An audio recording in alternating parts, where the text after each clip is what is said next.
This is the Westminster Standard. I'm Ryan Beasy. Welcome. Today we're joined by David Hall, pastor of Midway Presbyterian Church. David, thanks for coming back on the program. Thank you, Ryan. It's always nice to be with you. Hope everything's going well in North Georgia. North Georgia is lovely this time of year, and things are getting busy at Midway Presbyterian Church, I understand, for the Reformation and Worship Conference. Right. We're coming down the home stretch. There's lots to do, but our staff and pastors and everyone's working hard. We're ready. We'll be ready next Thursday, a week from now. In fact, we'll be underway a week from right now. Yes. We start next Thursday at 1:30 with a fabulous worship conference. Terry Johnson is preaching the opening convocation. We're going to have probably our best bookstore ever, Reformation Heritage Books. Wow. From Grand Rapids is coming. They've been our book distributor for years, but I think we're going to either triple or quadruple the space and the number of titles. Wow, So, amazing. So that it'll actually be in a different place than what you're accustomed to. We've got a number of exhibitors coming, number of ministries, a couple of missionaries, several seminaries, and we're thankful for the many years God has allowed us to host this conference, and all of our people here are looking forward to welcoming the group. Hundreds and hundreds. How many spots are still available? If people want to go to midwaypca.org and register, can they still do that? They can, and you've got it up. It's from our website. You can register online. We'd love for anybody to come. Of course, the evening services are the worship services are at no charge. But if you'd like to join the conference, come. Our food deadline passed about 10 days ago, so we're maxed out there. We've ordered our food, and that's one of the highlights is that people get to sit down at tables and enjoy visiting with some pretty big time Reformed worthies. I know you've enjoyed that over the years. We always look forward to renewing our fellowship with you. So do please come. Tell your friends. There's still time. It's late, but as I said in a post on my Substack this morning, if the air traffic controllers will either participate, or if you're in driving distance, just come on and come. Just come. Yes. Well, tell me about the history of the Reformation and Worship Conference. In former times, it was primarily Reformation worship, but now it's Reformation and worship. Right. What have been some of the highlights through the years? It's about, 15 years this has been happening? Yeah, we started in 2010 was our first conference. And the addition of the ampersand to make it Reformation and worship was a rebrand after COVID. And there's really no change in substance or style, as you know, because you've been a part of us, this movement. But we also focus primarily on equipping local churches to do godly and reverent worship. But we have some other speakers who are wonderful class acts, and they range into other topics. Carl Truman, for example, is excellent on worship, as is Bob Godfrey. But we'd like to allow them to range and cover some of their interests. So over the years, we've expanded some of the focus. But one of the unique things is that we actually do worship. We don't just talk about it. But we have worship services, and we try to produce a product that people can take back to their churches and use or follow and learn at least the models we use. So we started in 2010. We initially wrote for and received a grant from a group in Grand Rapids called the Calvin Institute for Christian Worship. And we received a grant which helped us expand what we were already planning to do, including having Dr. Hughes Old here at that time, an emphasis on music, and a number of other things. And that just kicked it off. We started small, though. There were years when we would have maybe a total of 100, 125 people. I think we grew to, I think we're now 400 or 500 people, which is still a small conference compared to some of the really large conferences. But that's fine with us. But the quality of speaker that you have is as fine as you'll get anywhere. Your typical speaker, Carl Truman, Carlton Wynn, a rising star, David Strain, the late Harry Reeder, Neil Stewart, Bob Godfrey. So these are guys who will be speaking at mega conferences, but these are guys that at Reformation Worship Conference you get to eat dinner with. Borrow a napkin from them. Yeah, we don't have a green room. We don't hide our speakers out. We like people. I know you've enjoyed visiting, for example, with David Gordon over the years, Yes. Is he going to be with there Terry this Johnson. year? He's not here this year. He's next year with us in Savannah. So Okay. we hosted the conference for about 10 years consecutively. It grew, but it was always our intention from the early days to rotate the conference site. Early on, when Mark Ross and Dr. Hughes Old from Columbia, South Carolina were involved, we planned to rotate on a 3-year cycle between Metro Atlanta, where we are, Savannah, and Columbia, South Carolina, and have host churches host that. As it went, we just did it. And then finally, we took a hiatus for COVID. And after we resumed, the Independent Presbyterian Church in Savannah agreed to a 4-year cycle. We're in year 3 of that, where we would basically alternate years. So last year, our conference, which had many of the same speakers, some different, we had Kevin DeYoung, H.B. Charles, Ian Hamilton, slightly different emphases, but a strong core, with Terry Johnson, myself, and Godfrey and others. But this year we're back here in the Atlanta area, and we'd love for people to come. So we've had highlights. 2017 was actually one of our largest as far as speakers, honoring the 500th year anniversary of the Reformation with Martin Luther and others. We had Scott Manich for that. So we've been blessed to have some of the top speakers. And you're right, this is, I mean, you could pay 4 times the price and go to another conference, but you won't get any better material or content. Not at all. So this year's theme is confessing unchanging truth. So why do you see a need to highlight that, or is this just a celebration that everything is going well in the church and the millennium is about to dawn? Why this theme? Well, I haven't ever been persuaded to become a post millennialist, and that's not really tempting to me in the world I live in. Oh, with Atlanta traffic. No, it's not. This is not a victory lap. Yeah, Right. it's not exercise in triumphalism.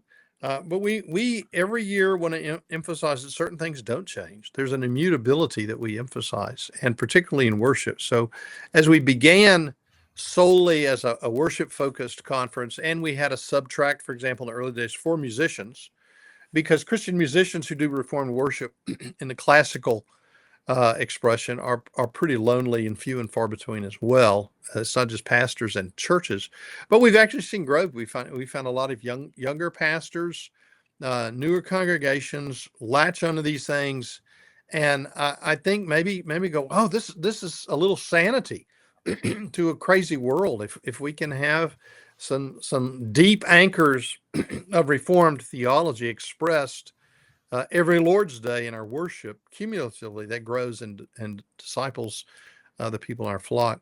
So we're sort of unique in that emphasis. We've chosen the fall as a season to do this because there are a number of conferences, really good conferences, in the spring, and we're sort of unique in doing this in the Southeast in the fall, and doing it with a focus on worship. We did have a change. We typically do this a week later on the bye week for the University of Georgia's football team as they're getting ready for Florida, but we had to work with some of our speakers this year. So hence my Substack piece today, drawing on the SEC, Southeastern Conference motto, worship conference. It just means more. Well done. So what do you see then as some contemporary challenges to confessional fidelity in the Reformed world, to confessing that unchanging truth? I think the biggest challenge is among listeners in our congregation and leaders to conform worship to the expectations of the audience. I think in my lifetime as a pastor and as a Christian, I've seen the rise and nearly the triumph of audience-driven worship. So when a worship service is designed in most churches, it's designed to entertain the audience, to please the audience, to give the audience what they expect, and then maybe lead them just a little farther. Our approach is very different. Our approach is more classic. Our approach is pretty historic. So some would say a little bit calm. I think that was a phrase Carlton Wynn used in another podcast recently. Some would say boring, but we emphasize focusing on God, not on the person, not on a gimmick. We're not riding motorcycles down the wide center aisle of our church. I'm not coming in on a zip line from the choir loft. We don't have smoke and mirrors and that kind of thing. We think God is enough. We think God is strong enough, and we think the Holy Spirit is powerful enough, working with His Word, that He changes lives week in and week out during the ordinary ministry of the church. And we continue to beat that drum. And frankly, I have to say, a lot of movements come and go.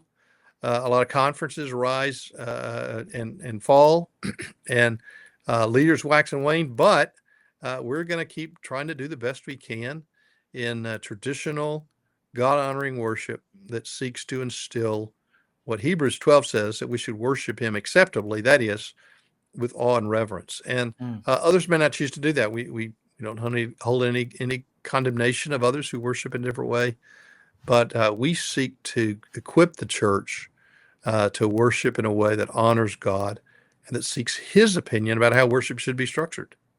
Well said. Well, so what are some of the highlights of this year's breakout sessions? Maybe some that people wouldn't think about as, oh yeah, that looks really exciting. Well, we've got Neil Stewart back. Neil's always Neil just has that wonderful Northern Ireland accent. In fact, you can hardly understand him. So we may have a translator up to translate for our Ulster friend. But Neil is preaching, and he's doing a couple of breakouts. One is on 3 habits of a healthy church. So that's expanded beyond the simple focus of worship alone. But there's plenty of information here. This is not just for theologians or pastors or elders, but this is for any person. So I think Neil's breakout is going to be good. Scott Annual is going to be with us. Scott's been a part of G3. He's a wonderful guy. He's actually spoken at our conference several times before. And he's got a lecture on the last morning on the influence of the charismatic movement on pretty much on all of evangelical worship in America, which I think when people listen to it, they're going to go, oh, that makes sense. Carl Trueman, of course, is a big name. Carl's always doing something. He'll probably give us a couple of teases from 1 or 2 of his new books. I don't know if it was Crossway. I forget. I should know this, but I think it was Crossway basically redid and rebranded one of his earlier books, and it's the title is Confidence in Our Confession or something like that. But one of the things I've enjoyed with Carl Trueman is I'll get to hear a lecture at Reformation Worship Conference, and then a year or 2 later, I'll buy one of his books. And wait, I've heard this. How? Right. I just bought. So if you want to get a preview on what's coming out of the Carl Trueman mill, come to Reformation Worship. Yeah. There's some new material coming. I can't divulge at this time. But Carl is always wonderful, and he's doggone it, to be so smart. He's just a real decent person too. Of course, his wife is a much better human being in every way. But Carl will be here. Carlton Wynn is giving a couple of talks. Chad Van Dixhorn will bring his expertise on the Westminster Assembly and be talking about the value of that confession and also some of the preaching of the assembly. Terry Johnson never seems to run out of material. Terry requested a title that I tried to talk him out of, that he took off. He riffed on President Trump's bill, One Big Beautiful Bill, and one of Terry's workshops is why we need one big beautiful directory for worship. I've given him a chance to change the title, but he stuck with it, and that will be good. We also have a breakout called the Bob and Terry Show in our last conference, and you were there. I don't know if you had that particular opportunity to hear that, but Bob and Terry had our audience laughing and crying.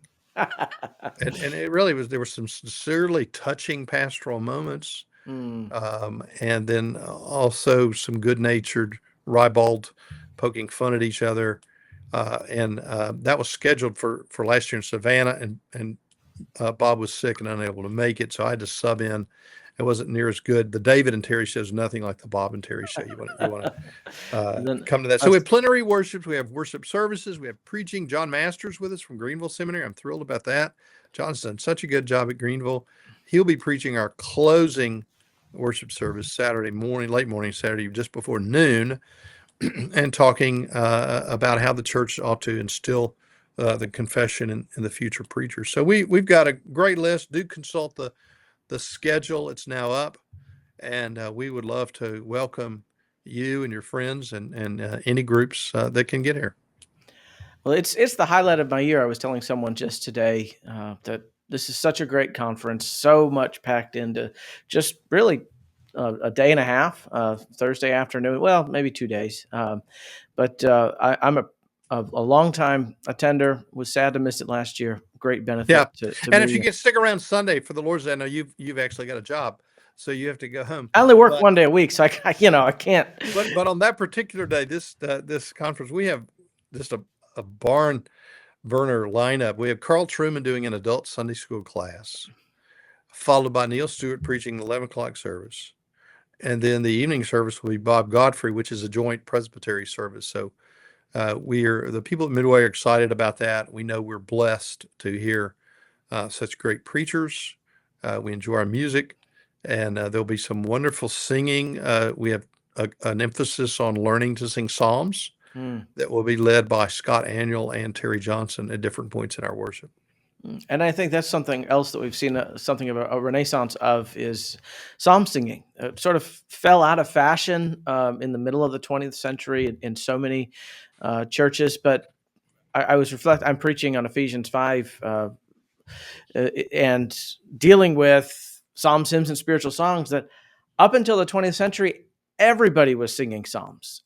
Whether you were a papist or a Presbyterian or a Lutheran everybody was singing psalms. But then what happened in the middle of the 20th century where people stopped singing psalms? Was it the charismatic contemporary worship?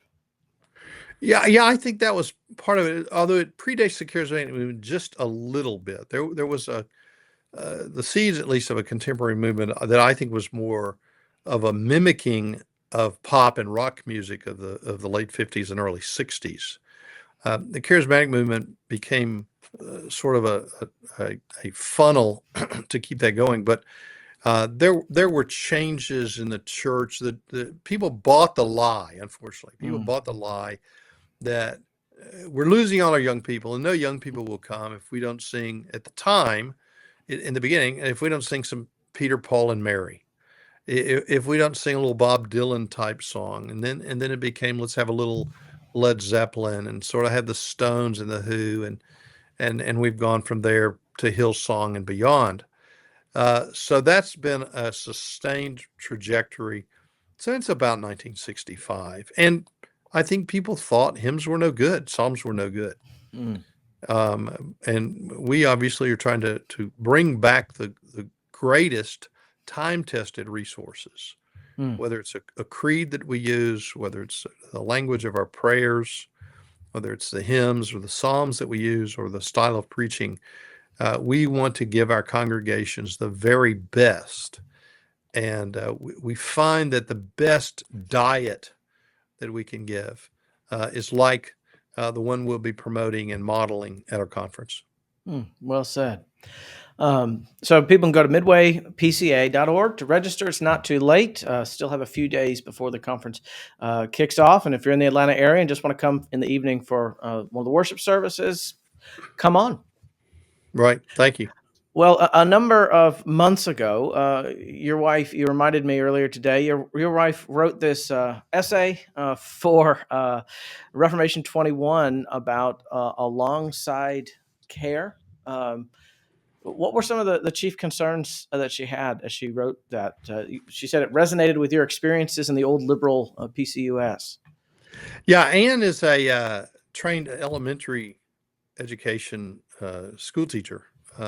So she's not a theoretician. But I will say, and I will never contradict this, she is the best writer in our home. She's the best Bible student in our home. And she's the smartest person in our home. And there are only two of us. So you kind of tell where I rank. I think I'm number 3 in a few of those categories. Got a dog in there somewhere. Yeah. So Anne doesn't do a lot of writing. She has never, as a pastor's wife, viewed her role and her giftedness as sort of the upfront ladies' Bible teacher. And in fact, she's hidden that. I have no doubts, but she'd be superb. but she doesn't feel comfortable doing that, and she's helped me in so many ways. It's just unbelievable. I can't even mention them all. But she has had a frustration for a long time with a lot of the literature in evangelical Christianity, and much of it in our own denomination, that she thinks is sort of peddling an unexamined version of a soft feminism. And what she means by that is that the attempt to say that women can't be heard, and that sessions can't meet without a couple of female delegates there to explain things to them, and that there's certain things that men can't understand. She has said repeatedly over our ministry, goodness, does a pastor not have a wife? How do you not hear from that? I happen to have two daughters who are highly educated, very competent medical professionals, who are both very intelligent, and they're in PCA churches. I guess they're both in your presbytery. Yes. One in Oak Ridge, Tennessee, and one in Chattanooga. And my pharmacist daughter and my nurse daughter have no desire to be an elder or a deacon or a deaconette or a shepherdess or a council member. They're godly women, and they're raising their children. They love their husbands, and they want to hear from the ordained officers. And they think the ordained officers have something to say that they might benefit from. And it seems to Anne, my wife, that this whole movement, the alongside care, I'm sure it's unintentional, but it denigrates the office of elder. And despite even the protestations in the book, so we're not trying to substitute, the effect is, and it may be unintentional, there are unintended consequences often in things we do, but the effect is to lower the office of the elder and to elevate an unordained group of people to sort of become the monitors of the elders. I think the abuse movement, the abuse industry, I should say, has contributed to that. And I think there are a number of cross currents in our society that have promoted this soft feminism, as she calls it. And as an honest, godly Christian woman, her opinion, and it's simply her opinion, that the Alliance published, was that this book is not helpful. And she wanted to sound that alarm. So in fairness, I think the Alliance has even published a rebuttal. I'm sure our denominational headquarters want to sell all the books they published, but it's not something in our opinion as a church, as a congregation, that's going to be very helpful. And we would recommend that women's study groups find some good resources. There are plenty out there. But yeah, she wrote this, and she doesn't plan to. She told me that she's not. This isn't going to be a career for her. This is a one-off. She's a one-off. Well, she said the recent book, Alongside Care, is a subtle attempt to show why God probably wasn't having his best day when he gave us the blueprint for how the church is governed and nurtured. And so what you're saying is that God doesn't have bad days. I take it. Yeah, right. Yeah, it's like this particularly modern movement. It's like if God had only been able to have a little omniscience or prescience to see ahead, he could have designed our churches a little bit better to have all of these auxiliary groups who really would give advice to the sessions. And what happens invariably, my background's in the PCUS, and she starts our article off talking about that. So I was ordained in the liberal Southern Presbyterian Church, and we've seen the fruits of that. And there's so many different ways. In fact, in the PCUS, it was a known secret that the Women of the Church Council was a more powerful board than most sessions, and that was welcome. So, I think elders and deacons are good. I think God obviously made us different in His image, male and female. We may have some tendencies according to our gender, which are simply stereotypes. But if God wanted to make women deacons or elders, there was a perfect opportunity. My colleague Mark Harrington just distilled this so well when he was teaching on Acts 6 one day. And I have to tell you, I've never heard anybody say this, but it's a brilliant observation. When God erected the diaconate in Acts chapter 6, the Hellenistic widows were being ignored, and there was an ethnic favoritism. And so God led the church to erect the diaconate to care for those needs so that the elders could continue their ministry, their calling to focus on the word and prayer. And what a golden opportunity. Why didn't God, if he thought I guess if he'd been a co-author of Alongside Care, if God thought it was such a good idea to do that, why didn't he appoint women to do that? There are, you will note as you go back and read the names in Acts 6, there are Hellenistic males. So there's actually an imbalance. There's almost a privileged status given in the appointment of the original diaconate to make sure the Hellenistic ethnic group was not disadvantaged. Mm-hmm. What a golden opportunity to say, well, hey, and let's put some women on here because they can sympathize and they understand better. Yeah, well, and that's what she quotes here. Alongside Care is designed to serve the session, helping them in their calling to shepherd God's people. No man understands experientially how it is to feel to be a wife. And then some other things that we won't mention on a family show.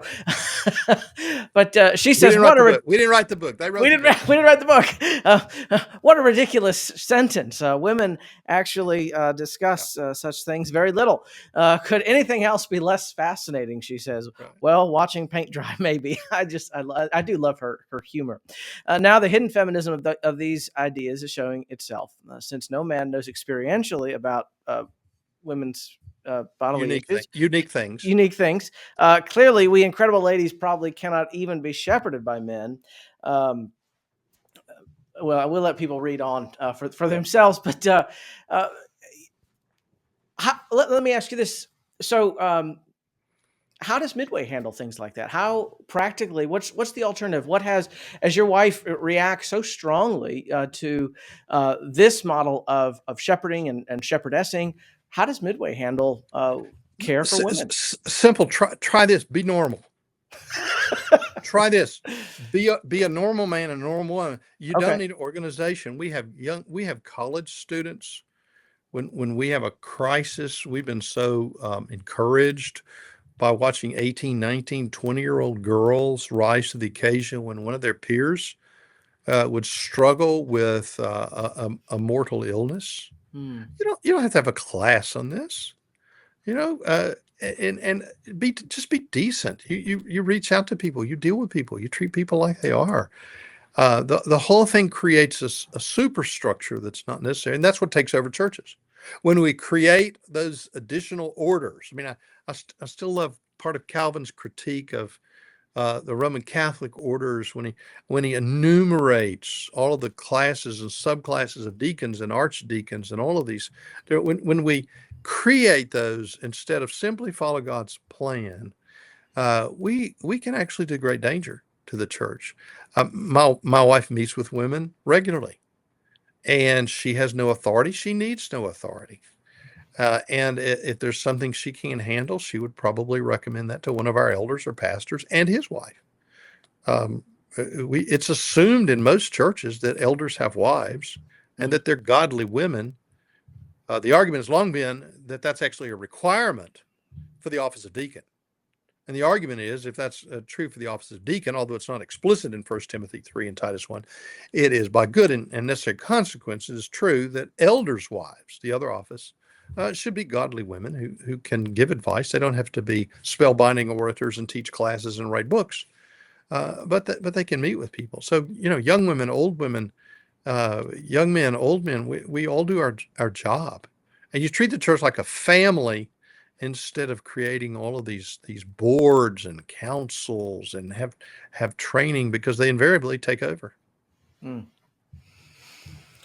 What would you say to someone who, he or she hears us talking and they say, well, look, Beasley and Hall, they didn't even let Ann Hall speak for herself. This is proof positive number one that we need women to come alongside, because Beasley and Hall are discussing this article that Ann Hall wrote, and she's not even here. How would you respond to that?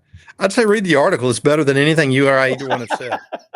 So the fact that we allow our women to read and write is certainly sure proof that we believe that there's a certain equality with us, or maybe superiority. As I've already confessed about my wife, she really is a better writer. She's a better writer in her emails, her notes, going back to the times when we dated before we were married. She's just an instinctive writer. I wish she would do more. Mm. So, read her article and read the book if you want to. Waste $20 and go ahead and read that. But I think if you read it carefully, you'll find out she's got some things. And as I said, the Alliance posted a rebuttal, and our good old discipleship ministry office is still pushing this book. There was an ad for it or something in a Twitter column just within the last 2 weeks ago. But if I thought the book were helpful for ordinary congregational life, we'd be promoting it. But I think it may do more damage than good. Did anybody from Lawrenceville reach out, or was there any personal pushback that she received to her article? I don't think so. Well, good, and people can She would probably disagree deny that she's my wife. She might have, and I haven't looked at it in a while. Make sure she may have used a different last name. Let's see, but people can disagree in good faith, and Sure. and And again, part if of you the want to do this, discussion. if you want to do this in your church, go to it. If you Yeah. think this is a good idea, if you want to train a third office, if you want to create a new board and give it authority. I mean, if you read carefully between the lines, there's some authority given to this group that they could actually either advise or correct the session. And none of our session members think they're infallible. We don't think that. Our session, again, every one of our elders and deacons is married. They have godly wives. They have strong wives. We get a lot of input. We get a lot of input from the women in our church, but through a normal mechanism that God created. So I'm sure. I don't think Ann got that much. And thankfully, my reputation didn't get a bit worse. Well, that's because hard. it was It already would be, like down there already too low.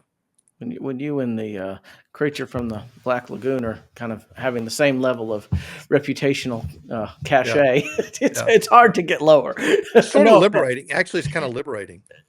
So look out. If Ann writes again, watch out. Yeah, you think she might be a Reformation worship conference speaker for the ladies sometime? I don't think, she doesn't like to talk. She doesn't like to be in front of people. She thinks pastors and elders are ordained to do that, and she'll have coffee. She'll have coffee with you. And in fact, she had coffee with your wife at the General Assembly. She did. My wife still talking about it. Yes, We should keep them apart. I think maybe separate them. That might be trouble. Yes, that could be. Well, David Hall, thank you so much for your time. Looking forward to the conference at the end of the week, and any other exhortations or encouragements as we wrap up. Just particularly to pastors in smaller churches and in outback areas who we met. Let me tell you a story. Can I end this? Yeah. In Savannah last year at the conference that our conference, but Terry hosted it. I met two guys the last night, and I think at least one, maybe both of them are going to be here from Colorado. They're PCA pastors, and if they see this, they don't have to worry about me saying their name. But they said they felt very, very lonely, and the conference encouraged them so much because they said, yes, finally there's some other people who see the problems of audience-centered worship and seeking to please the crowd. And they received some tools that they thought were very helpful. And I think that's one of the things we've had from the beginning. Carl Robbins, for example, I forgot to mention, Carl's going to do a workshop on how you do confessional worship in smaller churches, particularly. So we have a real love for churches that may not have all the resources that your church would, or mine, or some others. And we want to convey the message that worship that pleases God is to be simple. It doesn't require huge apparatuses. And I always tell people, if your worship requires electricity, that's too much. Now, I live in the South. I'm very thankful for air conditioning. Our sanctuaries, Lord's, we need amplification. So we're very grateful for heat and air and things like that. But we don't have to do that. One year, but 10 years ago, we had a transformer down the street get struck by lightning at 10:45, just as we were about to begin our worship. And what are you going to do? There's no power. There's no light. Well, thankfully, we built our sanctuary in Puritan style, so whatever light there was got in. It was a little warm because it was in August, Oh, but there was enough cooling that we made it through the hour. And I told everybody to come down front and everybody sit close. The singing was some of the best it had ever been. And I have this architect, a really fine man in our congregation who loves Reformed architecture. And wide-eyed, he sat there and he's got thrilled. He's jumping up and down. He said, "It worked! It worked! Your whole theory worked, and we can do worship, and we can do it in a God-honoring way without all of the things of modernity." I wish we'd. I mean, people worshipped in catacombs. mm, People in countries today under the cross where there is oppression sometimes do not have the opportunity to sing lest they be arrested. Some can't gather. So we have so many benefits, but we think that the worship of God is one of the most unifying parts of Christianity, and it's what matures us, and it will move your children, your grandchildren, and ours further down the road walking with the Lord. So thank you for your support. You've been an encouragement to me and all the churches that come. I would be remiss if I didn't say thank you for all the churches over the years that have come and come together. We'll have a great week next week. Well, you said one thing that really intrigued me. If you've got another minute, you said worship is unifying. Can you expound on that a little bit? Because today it seems like we have the worship wars and we're fighting over whether to have a director. But from your perspective, from the Reformed perspective, historically, worship is unifying. How is that possible? Well, I did an interview with a pastor yesterday from another country, and I made that comment, and he asked for a elaboration of it. And here's what I told him. What I mean in simple: when we gather together as a congregation, if we sing a hymn, and it's a God honoring hymn that has words and tunes that focus our thoughts, attentions, and spirits on Him, we are doing several things at once. First of all, we engage and use the entire body in our singing. The diaphragm, the lungs. We're usually standing. Our heart and our hands. We're using the whole human physical body. We are witnessing to those around us as we sing. We are praying as we sing. You've heard me say, Calvin, this made the light bulb come onto me years ago when I heard this. Calvin said there are two kinds of prayer. There's spoken prayer and there's sung prayer. In most of our prayers are spoken, but if we're singing in the context of worship, that transforms what you're doing. When you understand, I'm praying. So all 500 people who are worshiping our church on Sunday morning are praying as they sing, except for usually the older gentlemen who jam their hands in their pockets and look around and mumble. There was a World War II break, by the way, where older men particularly were taught this is totally uncool to sing. Now, if they would get drunk and tie one on, they would sing at the top of their lungs. But in church, we're still teaching folks to sing. But baby boomers and closer to me and to you, people understand that singing is a great opportunity. We're singing the same words. We're testifying to the same thing. We're entering into the hymn with body and soul. That unites us. We hear the same message in the word. We hear the same prayer. We see the same sacraments. We confess the same truths. Those are wonderfully unifying and necessary parts of Christianity. We splinter then when we, after the benediction, go our separate ways. And that's what God wants us to do. But when we come together and worship, it's a wonderfully unifying time. Now, there's some who would rather fight than be unified, and they're welcome to carry on worship wars.